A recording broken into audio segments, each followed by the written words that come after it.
तो दोस्तों, ये कहानी है मेरे गांव की। वो गांव जहां हम रोज हंसी ठिठोली करते थे। लक्की, जावेद, राहुल, मयंक, हम सब का बचपन वहीं बीता। लेकिन एक रात ऐसी आई जिसने हमें अंदर तक बदल दिया। उस रात जो देखा वो अब तक हमारी रूह में जिंदा है और आज मैं तुम्हें वही बताने वाला हूं। लेकिन एक बात याद रखना, अगर कमजोर दिल वाले हो तो अभी पीछे हट जाओ, क्योंकि ये कहानी है उस औरत की जो दिखती नहीं, पर एक बार दिख जाए तो पीछा नहीं छोड़ती। तो चलो शुरू करते हैं। लेकिन हां, अपने हेडफोन जरूर लगा लेना, क्योंकि अगर डर को महसूस करना है तो ये कहानी खाली सुननी नहीं, जीनी पड़ेगी। ये कहानी है मेरे गांव की। गांव छोटा सा है पर किस्से बड़े भारी। हम पांचों रोज शाम को एक ही ठिकाने पे मिलते थे। गांव के बाहर जो कच्चा रास्ता है ना, वही वाला जो पीपल के पेड़ से आगे खेतों की तरफ मुड़ता है, वही था अपना अड्डा। रोज वहीं से आते जाते थे। कभी साइकिल घसीटते, कभी बीड़ी पीते, कभी भूत प्रेत की बातें लेके ठहाके मारते थे यार। लक्की तो हमेशा बोलता था, भाई जो डर गया समझो मर गया। और मयंक हर बार डर के बोलता, अबे चलो यहां से, पता नहीं क्यों पर जगह ठीक नहीं लग रही बे। लेकिन उस रात, भाई उस रात कुछ ऐसा हुआ कि हम सबकी सांसें ऊपर नीचे हो गईं। वो रात ना सिर्फ डरावनी थी, वो हमारी जिंदगी की सबसे खौफनाक रात बन गई। रात करीब 10:30 बजे होंगे। हम पांचों खेतों की तरफ से लौट रहे थे। अंधेरा कुछ ज्यादा ही गाढ़ा था उस दिन। हवा भी अजीब सी चल रही थी, जैसी गर्मी में नहीं चलती वैसी। राहुल बोला, अबे आज तो चांद भी नहीं दिख रहा बे, तू टॉर्च जला दे यार। लक्की बोला, अबे टॉर्च नहीं लाया बे। मैंने सोचा तू लाया होगा। हम सब एक दूसरे को देख के हंस दिए, लेकिन उस हंसी में भी थोड़ा डर छुपा हुआ था। चलते चलते जैसे ही हम उस पुराने पीपल के पेड़ के पास पहुंचे, जहां एक बार सुनने में आया था कि किसी औरत ने खुदकुशी की थी, हवा का रुख अचानक बदल गया। जावेद बोला, अबे सुन, किसी के रोने की आवाज आ रही क्या? हम सब ठहर गए। सच में हल्की हल्की सिसकियों जैसी आवाजें आ रही थीं। राहुल तुरंत बोला, जो भी हो पलट के मत देखना भाई, सीधे चलते रहो।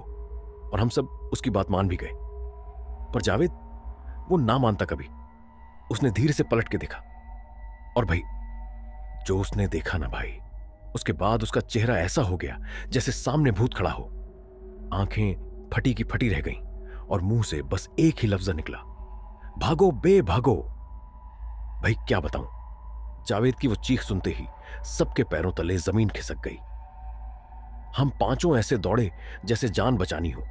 कौन किसके आगे है, कौन किसके पीछे, कुछ होश ही नहीं था। बस एक ही मकसद था, किसी तरह गांव पहुंचना था। पीछे से झाड़ियों में कोई भारी चीज जैसे चल रही थी, आवाजें ऐसी जैसे कोई गीली मिट्टी पे घसीट रहा हो। और फिर एकदम से मयंक गिर पड़ा। मैं पीछे मुड़ा, उसको खींचा और बस चिल्लाया, उठ बे मयंक, छोड़ इधर की बातों को, भाग। किसी तरह सब दौड़ते दौड़ते गांव तक पहुंचे। रात भर हम सब एक ही घर में बैठे रहे, दरवाजे बंद करके। जावेद कुछ बोल नहीं रहा था, बस छत की तरफ देख रहा था। कई बार बोला उसे, क्या देखा था, पर वो चुप। सुबह जब थोड़ा होश आया तो जावेद कांपती आवाज में बस इतना बोला, भाई वो औरत थी, चेहरा नहीं था उसका, उल्टी तरफ मुड़ी हुई थी, हवा में लटक रही थी और मुझे ऐसे घूर रही थी जैसे अभी ले जाएगी। ये बोलते ही जावेद का गला सूख गया, आंखें लाल थीं और चेहरा अब भी वैसे ही सफेद पड़ा था जैसे रात को था। हम सब उसकी बात सुन के एक दूसरे का मुंह ताकते रह गए। किसी के मुंह से एक लफ्ज तक नहीं निकला। लक्की बोला, भाई तू मजाक कर रहा है ना? जावेद गुस्से में चीखा, तेरी कसम लक्की, जो देखा वो बता दिया।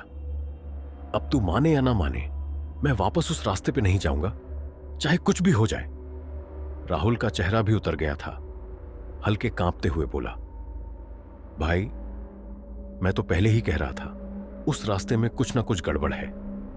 रात को वो जगह इंसानों के जाने लायक नहीं है। मयंक ने धीरे से कहा, तूने कहा वो औरत हवा में थी? जावेद बस चुपचाप सिर हिला रहा था, कांपती आवाज में बोला, हाँ भाई, पैर नहीं थे उसके, सीधा हवा में लटक रही थी।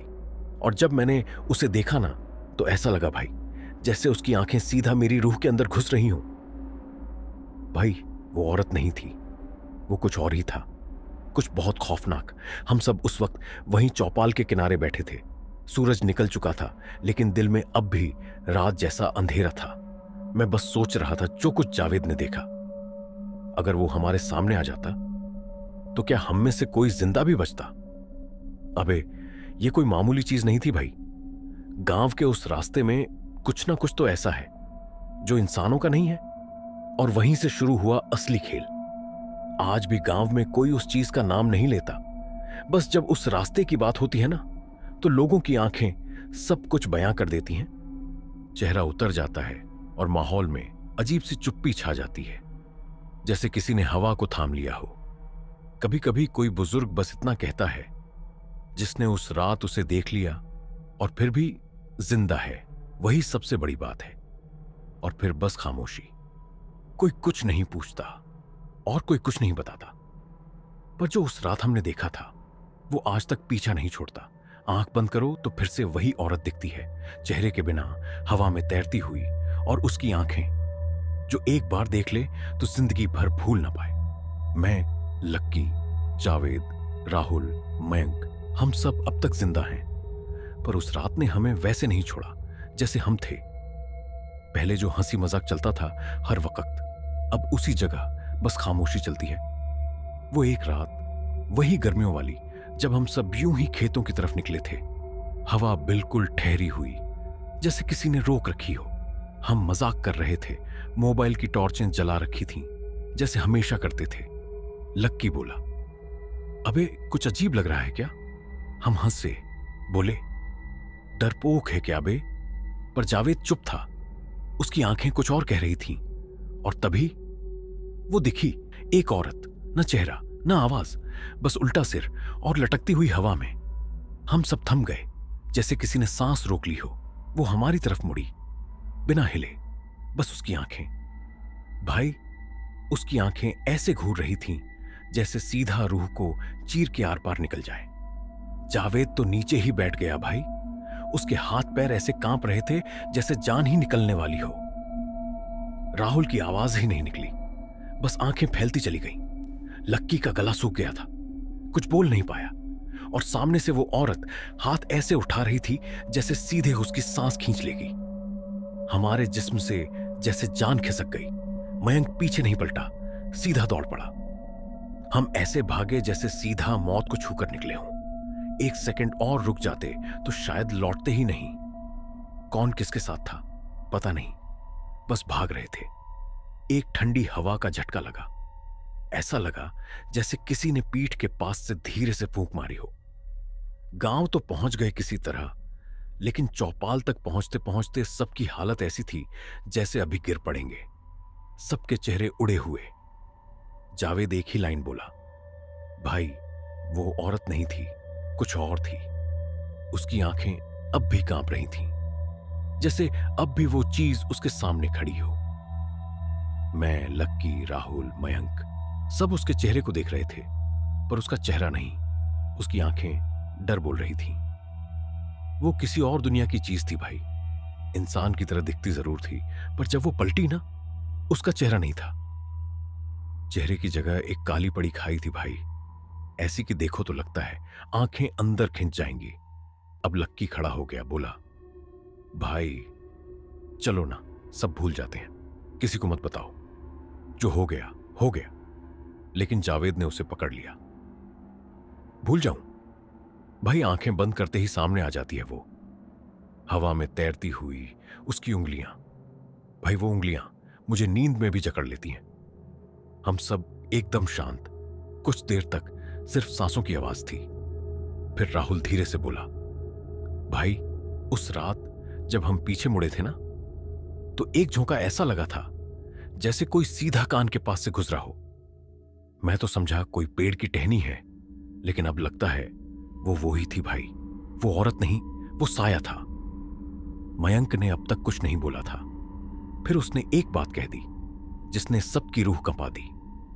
मुझे उस रात कुछ बोला भी था, किसी ने एक आवाज लगाई थी, पलट के मत देखना।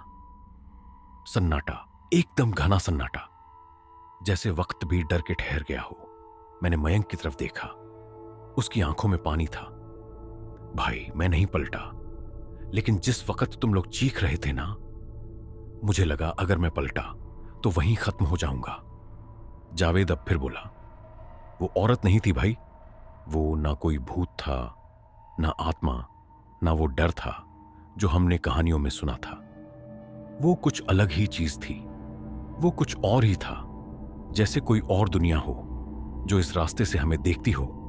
हम सब फिर से शांत हो गए। चौपाल की मिट्टी अब ठंडी लगने लगी थी, जैसे उस औरत की परछाई अब भी वहीं हो। अगली सुबह गांव में ये बात तूफान की तरह फैल गई। लोग कहने लगे, इस बार जो देखा है इन लड़कों ने वो कुछ हल्का नहीं है। शाम तक एक बाबा आया, काले कपड़े, लंबी जटाएं, गले में नींबू मिर्च की माला और हाथ में लाल डंडा। उसका नाम था बाबा कालवीर। कहते हैं जहां उसका साया पड़ जाए वहां भूतों की हड्डियां भी कांप जाती हैं। हम सब उसे लेकर उसी जगह पहुंचे जहां वो औरत दिखी थी। हवा अब भी वैसी ही थी, जैसे कोई मरा हुआ शरीर आसपास सड़ रहा हो। बाबा ने आंखें बंद की, उंगलियां मिट्टी में घुमाता रहा जैसे कुछ खोज रहा हो। फिर एकदम जोर से चीखा, कौन है तू, बाहर आ। कुछ नहीं हुआ। फिर उसने आंखें खोलते ही अपनी लकड़ी से जमीन पर जोर से मारा और बोला, तेरा नाम नहीं लेंगे पर तुझे छुपने भी नहीं देंगे। फिर वो मुड़ा, हमारी तरफ देखा और बोला, जो देखा है तुमने वो इंसान नहीं था, वो कोई भटकती आत्मा नहीं, वो बांधी थी, तंत्र में बांधी हुई आत्मा, जिसे कभी मारा नहीं गया, बस अधूरा छोड़ दिया गया। हम सब एक दूसरे को देखने लगे। जावेद कांपता हुआ बोला, बाबा, उसने मुझे घूरा था, उसकी आंखें जैसे मेरे अंदर घुस रही थीं। बाबा ने उसकी तरफ देखा, फिर नीचे जमीन पर बैठ गया और धीरे से बोला, तो फिर वही वापस आएगी, तुझसे कुछ लेना बाकी है। बाबा की आवाज जैसे चारों तरफ गूंज गई। हम सब बस उसे देखते रह गए। बोल तक नहीं निकला। लक्की ने धीरे से पूछा, क्या मतलब बाबा? बाबा ने आंखें खोली, लाल थरथराती आंखें, चेहरा पूरा राख से भरा। जिसे तुमने देखा उसने भी तुम्हें देख लिया है। हम सब एक दूसरे की शक्ल देखने लगे। सन्नाटा इतना गहरा कि पत्ते की सरसराहट भी डराने लगी। वो औरत कोई भटकी आत्मा नहीं थी। बाबा ने जमीन पर हाथ मारा, एकदम गुस्से में। वो कोई छोड़ दी गई आत्मा नहीं है, वो बांधी गई है किसी पुराने तांत्रिक के द्वारा। राहुल कांपते हुए बोला, मतलब ये कोई रूह नहीं? बाबा बोले, वो किसी तांत्रिक ने बांध रखी है, जमी हुई है उस जगह पर, हिल नहीं सकती, और उसकी ताकत अब जाग रही है। जावेद फिर से जमीन पर बैठ गया। भाई अब क्या होगा? बाबा ने अपनी कमर से एक काला धागा निकाला और बोल पड़ा, तुम सबके इर्द गिर्द अब उसका साया है, और जब तक उसका मकसद पूरा नहीं होगा वो पीछा नहीं छोड़ेगी। लक्की बोला, तो बचेंगे कैसे? बाबा धीरे से मुस्कुराया, लेकिन वो हंसी सुकून वाली नहीं थी, वो डराने वाली थी। बचना अब मुश्किल है, लेकिन मुमकिन है। पर एक बात याद रखना, जब अगली बार वो दिखे कोई भी पलटे नहीं। जो पीछे देखा समझ लेना बचा नहीं। उस रात चौपाल में जैसे वक्त ठहर गया था। हम सब एक दूसरे को देख रहे थे, चुप, सहमे हुए, अंदर से हिल चुके थे। जावेद के होंठ अब भी कांप रहे थे। लक्की अपनी पसीने से भीगी टी शर्ट से कुछ समझने की कोशिश कर रहा था। राहुल बार बार दीवार की तरफ देख रहा था, जैसे कोई वहां खड़ा हो। बाबा फिर बोले, उस औरत की आंखें किसी इंसान की नहीं हैं। जो उसमें एक बार झांक ले, समझो रूह वहीं अटक जाती है। अब तो गांव में कोई नाम भी लेना उस रास्ते का तो माएं कहती हैं, बेटा और भी रास्ते हैं, उस वाले से मत जा। लेकिन जो हुआ उस रात, वो हमारी आंखों में बस गया। कभी मजाक में बोलने वाले लक्की की अब आवाज ही नहीं निकलती उस टॉपिक पे। जावेद तो अब शाम से पहले ही घर बंद कर लेता है, और मैं आज भी जब वो मंजर याद आता है, दिल ऐसे कांप उठता है जैसे कोई साया सीने में समा गया हो। वो औरत, उसका चेहरा, या जो भी था वो ना भूला है, ना भूलेगा, क्योंकि वो डर बस आंखों में नहीं था, वो हमारी रग रग में उतर गया था। अब भी कभी कभी जब गांव के उस कोने से हवा चलती है ना, तो लग जाता है जैसे कोई साथ चल रहा है, बिना कदमों के, हल्की हल्की सरसराहट, जैसे किसी की सांसें गर्दन के पास महसूस हो रही हों। और भाई, जब रात को नींद खुलती है ना, तो एक बात दिल में चुभती है, क्या वो औरत गई भी है या अब भी किसी मोड़ पर खड़ी है? भाई, जो हुआ था वो तो एक रात की बात थी, लेकिन जो असर हुआ वो अब तक जिंदा है हमारे अंदर। अब भी जब गांव का वो रास्ता याद आता है तो दिल कहता है कहीं वो औरत फिर ना आ जाए। अगर तुमने भी कभी ऐसा कुछ महसूस किया हो तो कमेंट में जरूर बताना। और हां भाई, वीडियो अच्छा लगा हो तो लाइक ठोक देना, चैनल पे नए हो तो सब्सक्राइब कर लो और बेल आइकन दबा दो, ताकि अगली डरावनी आप बीती मिस ना कर दो। मिलते हैं अगली रात एक और खौफनाक कहानी के साथ। तब तक अकेले मत घूमना, खासकर पीछे मुड़ के मत देखना।